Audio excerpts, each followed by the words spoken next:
Halo para pemburu. Di video kali ini Min Toko Sisugon akan mereview chapter 347.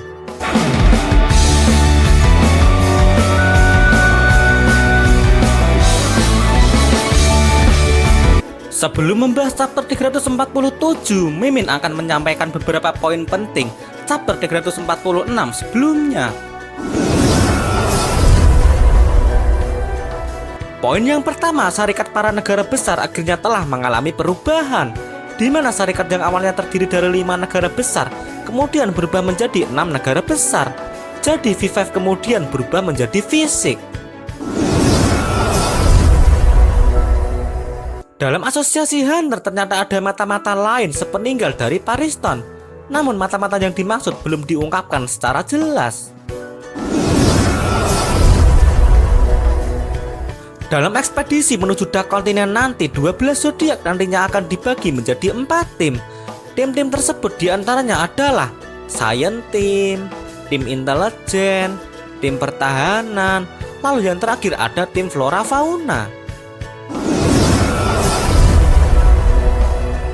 Untuk poin yang keempat, ujian Hunter yang ke-289 akhirnya telah selesai dilakukan, di mana orang-orang bawahan Beyond, mereka semua telah gagal dalam ujian tersebut. Pariston dan Jinfrix mereka berdua bersiap untuk memulai acara baku hantam dengan melawan bawahan Muher. Setelah beberapa poin penting chapter 346, Mimin akan mulai membahas chapter 347. Chapter 347 berjudul tentang inauguration atau pelantikan. Pada bagian awal chapter masih melanjutkan poin nomor 5 sebelumnya, di mana para bawahan Muher yang sebelumnya bersiap untuk menyerang Jing dan Pariston. Pada chapter kali ini mereka kemudian menunjukkan salah satu kemampuan Nen-nya, di mana jika dilihat dengan tempo yang selambat-lambatnya, tipe jurus mereka adalah tipe Gugenka. Mengingat mereka dapat membuat semacam benda dari auranya, lalu benda yang mereka buat ternyata adalah sebuah senapan. Dengan bermodal senapan Gugenka inilah ketiga anak buah Muher tersebut kemudian menembaki Jing serta Pariston. Tembakan senapan tersebut nyatanya tidak bisa melukai Hunter bintang 2 dan juga Hunter bintang 3. Lalu pada chapter 347 ini juga Pariston Hill akhirnya mulai ditunjukkan kemampuannya, meskipun itu hanya sebatas menghindari peluru Nen. Setelah berhasil menghindari peluru Nen dari para bawahan Muher, kali ini gantian Jinfrix lah yang menunjukkan kemampuannya. Tidak seperti pertunjukan Pariston, Jinfrix benar-benar menunjukkan jurus Nen-nya. Saat mulai mengeluarkan jurus Nen-nya, Pariston kemudian terkaget-kaget. Bagaimana tidak kaget, Jinfrix ternyata mengeluarkan jurus seperti milik Leorio. Jika kalian masih ingat, Leorio pernah menunjukkan jurus Nen-nya saat Hunter x Hunter memasuki ak pemilihan ketua. Jurus Leorio tersebut bernama Remote Punch, di mana korban dari jurus Leorio tersebut tidak lain tidak bukan adalah sosok Jinfrix itu sendiri. Melihat kemampuan Jing yang seperti itu, Pariston kemudian bertanya pada Jinfrix, bagaimana bisa bapak BGSC tersebut meniru jurus orang lain? Jinfrix kemudian memberikan jawabannya, di mana jika jurus yang ingin ditirunya adalah jurus pukulan, maka asalkan telah menerima jurus pukulan itu, Jinfrix kemudian bisa menirunya. Sebagai catatan, bapak BGSC tersebut hanya dapat menirukan jurus pukulan sederhana. Sederhana loh ya, sederhana. Tapi Min, jurus sederhana mah identik dengan Kyoka kan? Kayak jurus pukulan Gon, jurus pukulan Pinks, lalu ada jurus pukulan milik Ufogin. Nah, itu sederhana kan Min? Yang jadi pertanyaan, apakah Jing bisa menirukan jurus itu ya? Untuk masalah itu, biarkan Yang Mulia Togashi saja yang menjawabnya. Atau jika kalian ingin memberikan tanggapan, kalian bisa menulisnya pada kolom komentar. Kali ini kembali lagi mengenai Jinfrix. Setelah Jinfrix menggunakan jurus Remote Punch sehingga berhasil mengalahkan 3 anak buah Muher, Jinfrix kemudian menunjukkan 2 jurus lainnya, di mana jurus tersebut masih berkaitan dengan tipe Hotsutsu. Jurus yang kedua dari Jinfrix bernama jurus Ultrason. Ultrason membuat Jinfrix mampu menyebar auranya, lalu kemudian aura tersebut digunakan sebagai pengganti suara. Jurus Ultrason ini membuat Jinfrix mampu mendeteksi lokasi lawannya. Selanjutnya jurus yang ketiga dari Jinfrix bernama Passing Bullets. Dengan meletakkan tangannya di permukaan, Jinfrix dapat menembakkan semacam proyektil aura dari masing-masing tangannya. Lalu lebih hebatnya lagi, proyektil aura dari jurus ini ternyata dapat menembus semacam tembok tanpa merusak tembok tersebut. Melihat 3 jurus sebelumnya dari Jing Freaks yang bertipe Hosutsu, apakah kalian juga kepikiran kalau tipe Jing Freaks tipenya Hosutsu juga? Setelah Jing Freaks membereskan para anak buah Muher, Bapak Gon tersebut kemudian mengetahui kalau pertarungan antara dirinya dengan pihak Muher itu hanya settingan.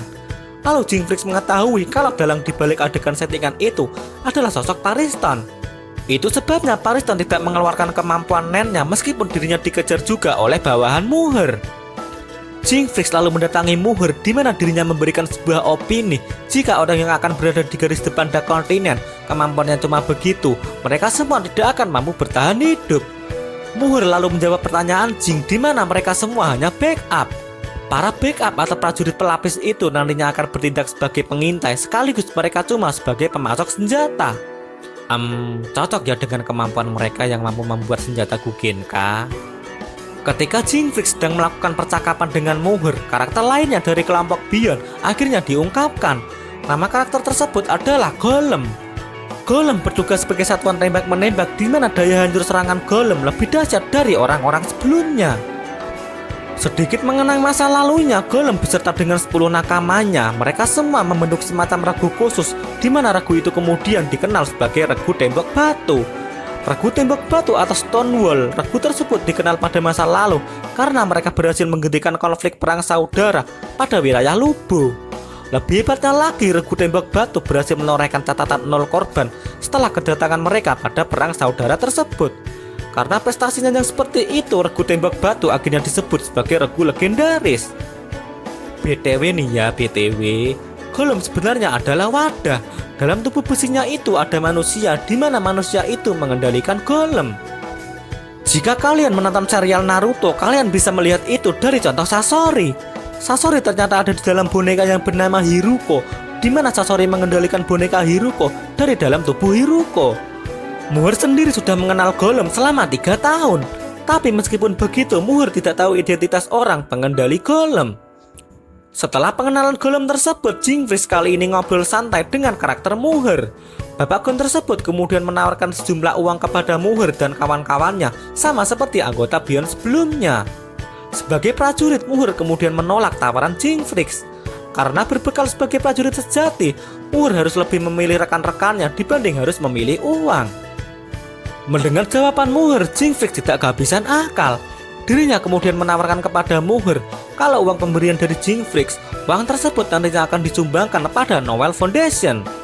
Buat yang belum tahu, Noel Foundation adalah sebuah yayasan di mana yayasan itu bertugas memberikan bantuan kepada keluarga prajurit yang telah gugur. Melihat tawaran Jing yang seperti itu, Muher akhirnya mengiyakan tawaran Jing Freaks tapi dengan semacam syarat.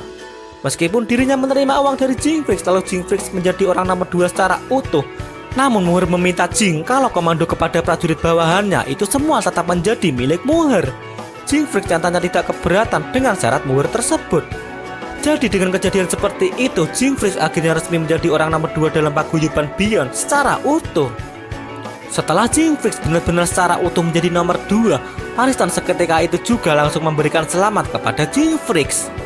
Bapak Gon tersebut kemudian menjelaskan kepada Pariston kalau nomor 2 milik dirinya hanya sebatas nama. Jing Freaks kemudian menyuruh Pariston agar Pariston memimpin kelompok Beyond seperti pada biasanya. Meskipun disuruh Jing Freaks, Pariston menolak perintah Jing Freaks tersebut, di mana Pariston lebih ingin melihat tindakan Jing sebagai pemimpin. Karena alasan itulah Pariston mempersilahkan Jing untuk memimpin kelompok Beyond menggantikan dirinya ini. Mendapat tawaran seperti itu, Jing Freaks kemudian dengan senang hati menerimanya. Lalu Jing Freaks kemudian mengatakan kalau dirinya tidak akan menahan diri ketika telah menjadi pemimpin. Sekian penjelasan dari Mimin Toko Shizugon. Terima kasih.